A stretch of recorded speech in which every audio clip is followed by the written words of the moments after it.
গ্রহণের চেষ্টা করছি। এই চেষ্টার মাধ্যমে ওয়ার্কশপে যে আমাদের গ্রুপ ডিসকাশনের মাধ্যমে আমরা চেষ্টা করবো যে আমাদের যে প্ল্যানটা যতটুকু আমরা করেছি এটা ঠিক আছে কিনা। এটা করার পরে স্যার আমরা নাগরিক একটা এনগেজমেন্টে যাব, ওনাদের মতামত নিব, তারপরে আমরা এই পরিকল্পনাটা ফাইনাল করবো বলে আমরা আশা করছি। আসলে এসএনবি অনেকদিন থেকে আমাদের সিটি কর্পোরেশনের সাথে কাজ করছে। আমরা বর্জ্য ব্যবস্থাপনার ক্ষেত্রে সিটি কর্পোরেশন কতটুকু সফল হয়েছি আমরা জানি না, তবে আমরা চেষ্টা করছি যে বর্জ্য ব্যবস্থাপনাটুকু আন্তর্জাতিক মানদণ্ডে আমরা যাতে পৌঁছাতে পারি।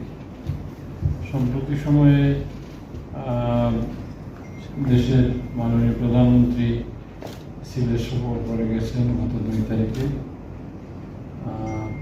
তার সিলেট আসার আগেও এই বর্জ্য ব্যবস্থাপনা নিয়ে আমার সাথে কয়েকবার কথা বলেছেন, এবং আসার পরেও যে বর্জ্য ব্যবস্থাপনাটি সিলেটের যারা দায়িত্বশীল কর্মকর্তা বা বর্জ্য ব্যবস্থাপনার যে কর্মীবৃন্দ কাজ করছেন তাদের ভূয়সী প্রশংসা করছেন।